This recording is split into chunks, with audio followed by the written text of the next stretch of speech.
সকাল, good morning বন্ধুরা, সবাই কেমন আছেন? আবার একটি নতুন দিন, নতুন সকালে শুভেচ্ছা জানাই সবাইকে। সবাই নিশ্চয়ই খুব ভালো আছেন আর সুস্থ আছেন। চলুন আজকের দিন আমরা শুরু করি। কালকে জানেন তো আপনাদের কোন কোন দিকে হয়েছে জানি না, তবে আমি এখন এই উত্তর চব্বিশ পরগনা ব্যারাকপুর বেল্টে আছি। হ্যাঁ, আমার ফ্ল্যাটে। তো কালকে ভোরবেলাতে ঝড় বৃষ্টি শুরু হয়েছিল এবং জানলা যাদের খোলা টোলা ছিল বা একটু লড়বড় ছিল, খটখট খটখট আওয়াজ হচ্ছিল, কাঁচ ভেঙে যাবে বলে সে আবার উঠতে হলো। হ্যাঁ, উঠে সব লাগানো আছে কিনা ঠিক মতন দেখলাম, দেখে তারপরে আবার চেক টেক করে আর ভোরের ঘুম ভেঙে গেল। তার মানে বুঝতেই পাচ্ছেন ভোরের ঘুমটা কিন্তু সবার খুব প্রিয়। তখন বোধহয় 4টে বাজে, হ্যাঁ এরকম একটা সময়, ভোরবেলা একদম 4টে বাজে। সেই সময়কার ঘুমটা কিন্তু খুব ডিপলি হয়, তাই না? আমার তো হয়, জানি না কার কীরকম হয়, খুব ডিপ ঘুম। সে ঘুমের ব্যাঘাত ঘটে গেল। যাই হোক, ঠান্ডা ঠান্ডা আকাশে নিম্নচাপ হয়েছে, মেঘ একদম ভর্তি ঘন ঘটা, আর রাস্তা জলকাদা ভর্তি। হ্যাঁ, আপনাদের সাথে একটু শেয়ার করে রান্নাঘর একদম। এই দেখুন, নিশ্চয়ই বুঝতে পারছেন আকাশের কি অবস্থা চারিদিকে। একদম মেঘের ঘন ঘটা, মেঘলা মেঘলা, মনে হচ্ছে বোধহয় ঝিরঝিরে বৃষ্টি হচ্ছে চারিদিকে। হ্যাঁ, কিন্তু এখন বৃষ্টিটা হচ্ছে না, জলকাদা ভর্তি ছিল, রাস্তায় একদম জলকাদা ভর্তি। আপনাদের কোন কোন দিকে হয়েছে জানি না। আজকে তো রোদ্দুর মামা দেখা দেবে না, সূর্য মামা মনে হচ্ছে একদমই দেখা দেবে না। বেলায় কি হবে জানি না, তবে এখন তো একদম আকাশে মেঘের ঘন ঘটা। একটু ঠান্ডা ঠান্ডাও পড়েছে, একটুখানি। আমার ব্যালকনিতেও আসে এই ডাব পাখিগুলো, জানেন? এগুলো তো ডাব পাখি তো বলে। এগুলো আমার ব্যালকনিতেও আসে। আমরা না থাকলে তো ওরা বাসাও করে, খড় কুটো সব ব্যালকনিতে পড়ে থাকে। ওরা এখানে এসে আশ্রয় নেয়। আমি এখন আছি বলে ওরা এসে বাসা টাসা করতে পারছে না, তো এরা খুব আসে।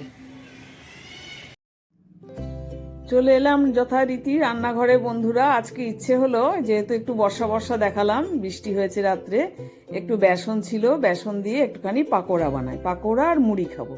ভীষণ ফেভারিট জিনিস। মিস্টারকে জিজ্ঞেস করলাম চলবে?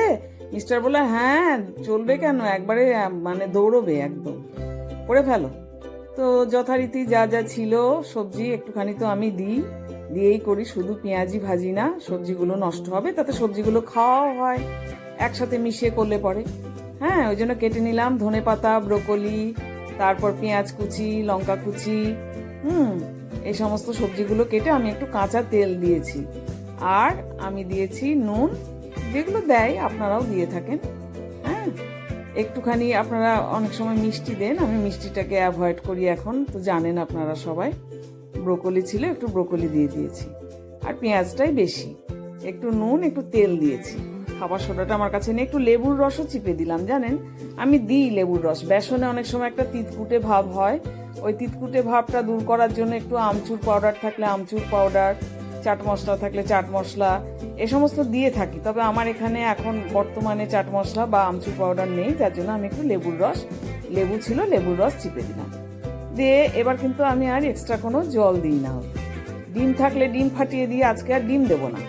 হ্যাঁ, দেখুন ওই সবজির জলেই, সবজি ধোয়া হয়েছিল সেই জলটাতেই, কিন্তু এক্সট্রা কোনো জল দিইনি, মাখা আমার হয়ে গেল।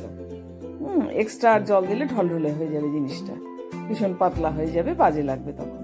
কড়াইয়ে তেল চাপিয়ে দিয়েছি, আর সর্ষের তেলেই তো এগুলো ভাজা খেতে বেশি ভালো লাগে, আমার তো ভালো লাগে।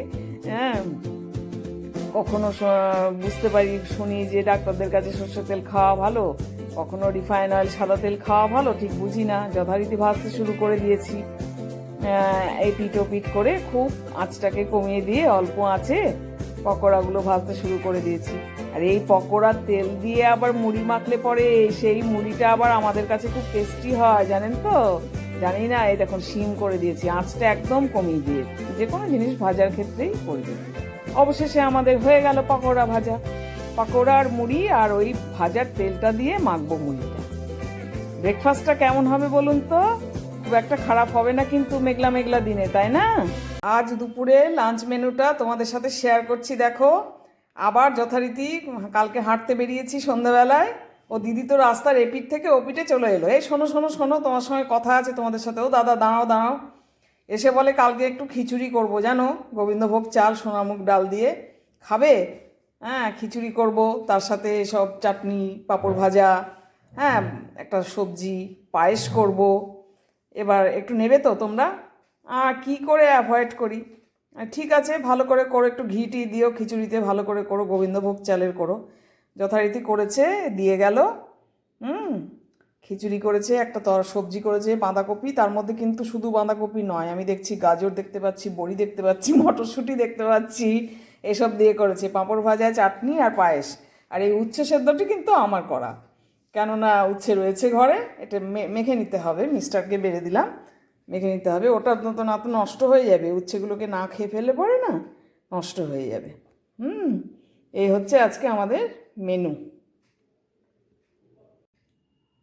দেখিয়ে দিলাম মেনুটা। হ্যাঁ, দিদি সে রাস্তার ওপার থেকে এপারে চলে এলো, এসে বললো ঠিক আছে খেয়ে নি। কম্বিনেশনটা কেমন বলুন তো, খিচুড়ির সাথে উচ্ছে সেদ্ধ? কোনো উপায় নেই, খেতেই হবে মিস্টার ব্যানার্জিকে, আমাকে এখন উচ্ছে খেতেই হবে। যে আরে আমরা গুড় মিষ্টি, খেজুর গুড় মিষ্টি সরকার সুইটসের পাশ দিয়ে আসতে গেলেই চোখ চলে যায় ওদিকে। হ্যাঁ, খাচ্ছি, উচ্ছে সেদ্ধ না খেলে পরে কিচ্ছু করার নেই। ঠিক আছে, আমরা তাহলে লাঞ্চ করতে থাকি বন্ধুরা, তোমরাও লাঞ্চ করতে থাকো। হ্যাঁ, অলরেডি অনেকের লাঞ্চ হয়ে গেছে। ঠিক আছে, হেঁটে চলে এলাম আজকেও। হ্যাঁ, কিন্তু আমাদের একটা ভুল হয় কি, যাওয়ার সময় যখন হাঁটতে বেরোই হাতে ঝোলা নিয়ে যায় না। উচিত একটা ব্যাগ ট্যাগ নিয়ে যাওয়া, কিন্তু নিয়ে যায় না। আর বেরিয়ে তো কিনতে ইচ্ছে করে। যেটা আমার এই ফ্ল্যাটের জাস্ট বেরিয়ে সামনেই যেটা খুব ইন্টারেস্টিং যেটা ব্যাপার, ওই চপগুলো বিক্রি করে। আর অল্প বয়সী ছেলে মেয়েদের ভীষণ ভিড়, ওরা খুব চপ খায়। ওর কাছে গরম গরম ভেজে দেয় ভ্যারাইটিস চপ। তা আজকে আর বললাম মিস্টারকে, ভয় ভয় খুব ভয় লাগে বাইরের কেনা চপ টপ খেতে, না ভীষণ ভয় পায়। অ্যাসিড অম্বলের খুব রোগী, ভীষণ ভয় পায়। তবু আজকে বললাম একদিন তো খেতেই লাগে না, বাড়ির এত ভিড় হয়, সবাই খায়। তো বললাম কি হবে বাবু, তুমি বলো কোনটা ভালো হবে, আমি আজকে প্রথম খাচ্ছি। তা ছেলেটা বললো যে এক কাজ করো কাকিমা, এই দুটো নাও ফিশ চপ, আর মানে ফিশ চিকেন মিক্সড করে কিমা করে চপ, আর দুটো ভেজিটেবল নাও। আমের চপও বিক্রি হয় ওর কাছে জানেন তো, কিন্তু আমের চপটা ফুরিয়ে গেছে ওই জন্য। আর এই যে দিয়েছে একটু স্যালাড, কাটা স্যালাড আমরা খাই না, তবে এই যে এখানটায় কাগজে দিয়েছে, দোকানের কাটা স্যালাড আমরা অ্যাকচুয়ালি খাই না, এটা আমরা খাই না, আমরা ঘরের পেঁয়াজ শসা টসা ঘরেরই কেটে নিয়ে খাই, দোকানের ওই কাটা স্যালাডটা খাই না। তাই এই যে চপটা কিনে নিলাম। হ্যাঁ, একদিন খুব ইচ্ছে করছিল খেতে, দুটো ভেজিটেবল আর দুটো হচ্ছে ফিশ আর চিকেনকে কিমা করে বললো ভালো লাগবে তুমি খাও। আর আমার বাড়ি কিন্তু এই সামনেই বললো হ্যাঁ তুমি খাও, কোনোদিন খাওনি নতুন। কিনে নিলাম। আর যথারীতি বাজারে বেরোলেই মনে হয় এটা কিনে ওখানে। ডিম কিনলাম, হাঁসের ডিম এবং পোলট্রির ডিম, দু রকমই ডিম কেনা হলো। ম্যাগি নেওয়া হলো, এই যে ম্যাগির প্যাকেট একটা,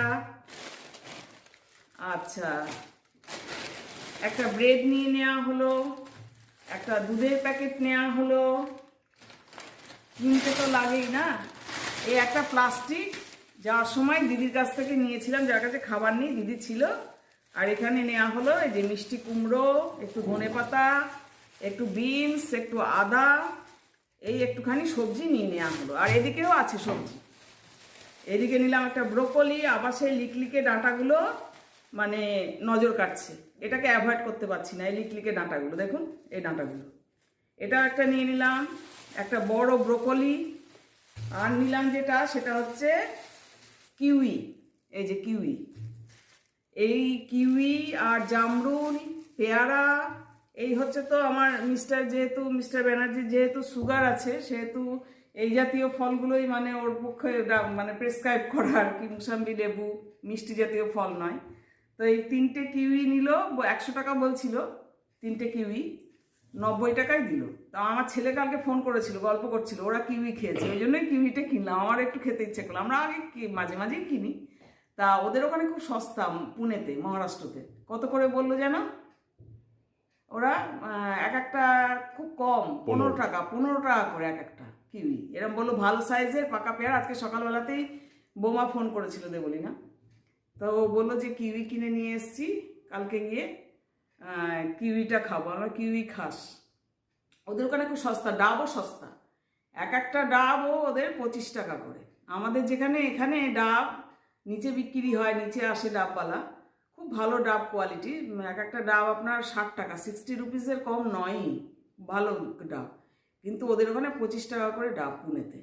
আমার মাঝে মাঝেই খাবি, ডাব খাবি, কিউই খাবি, এগুলো খুব ভালো, যেহেতু সস্তা শুনলাম ওদের ওখানে। আর ডাব তো ওরা খায়, আমার ছেলে ভীষণ ডাব খায়, বৌমা খুব ডাব খায়, আর কিউইটাও খুব সস্তায় শুনলাম আর কি প্রথম। এবার একটু চা খাবো, দুধ চা।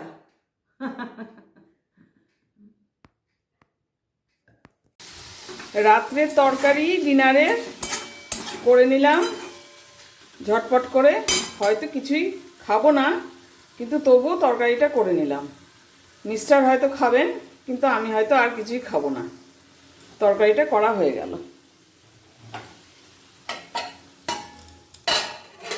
রুটিও সেঁকা হয়ে গেছে। আচ্ছা বন্ধুরা, আপনাদের সাথে আমার মনে সারাদিন আমি কাজ করি আর আমার শুধু একটা প্রশ্ন মনের মধ্যে জাগে। এই যে একটা আমাদের প্রবাদ প্রবচন আছে না, সংসার সুখের হয় রমণীর গুণে। তো রমণীরা তো বিশেষ করে আমরা যারা হাউস ওয়াইফ, তারা তো সারাদিন ঘরের মধ্যে কাজ করেই চলেছি একটার পর একটা যাবতীয় দায় দায়িত্ব কর্তব্য, কোথায় কি করতে হবে না করতে হবে সেদিকে লক্ষ্য রাখা, নজর রাখা, সব কিছু করেই চলেছি। হ্যাঁ, আর যারা কর্মরতা বাইরে থাকেন তারা তো বাইরেও করেন, সংসারের কাজও করেন, সব রকম দিকই সামলান। তো কথাটা কি তাই, সংসার সুখের হয় রমণীর গুণে? রমণদের কি কোনো দায়িত্ব নেই? আপনাদের মতে কি বলে একটুখানি কমেন্ট বক্সে লিখবেন তো, জানাবেন তো।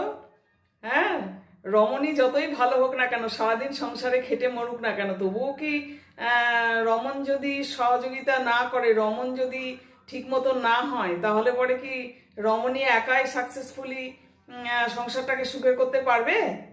একটু জানাবেন। হ্যাঁ, আচ্ছা, আমার মনে একটা প্রশ্ন আসে, এই যে একটা প্রবাদ প্রবচন আছে না, সংসার সুখের হয় রমণীর গুণে, তো কথাটা সত্যতা কতটা তোমার কি মনে হয় বলো? বাড়িতে তো আর কেউ নেই, কাজেই তোমাকেই আমি জিজ্ঞেস করছি। দেখো, এ ব্যাপারে প্রবাদ আছে, সব কিছুই আছে, কিন্তু এখনকার যুগে 50-50, 50 রমণী আর নারীর 50 অবদান আর পুরুষের 50, দুজনে মিলেই এখন সংসারটাকে দাঁড় করায়, সুতরাং সমান সমান। তাহলে শুধু একাই রমণীর গুণে হলে হবে না, কোনোদিনই সংসার সুখের হয় না, তাই তো? এই প্রশ্নটা সবসময় আমি কাজকর্ম করি, ঘরের মধ্যে থাকি, আর আমার মাথার মধ্যে বরাবর আমার মাথার মধ্যে ঘোরে যে রমণ যদি উল্টো চরিত্রের হয়, হ্যাঁ, তাহলে পরে কি করে রমণী একাই সামলাবে, সংসারটাকে সুখের করতে পারে? তোমার মতামতটা নিলাম, তাহলে তুমি কি বলতে চাইছো? 50-50, 50 রমণ 50 রমণী, তাই তো?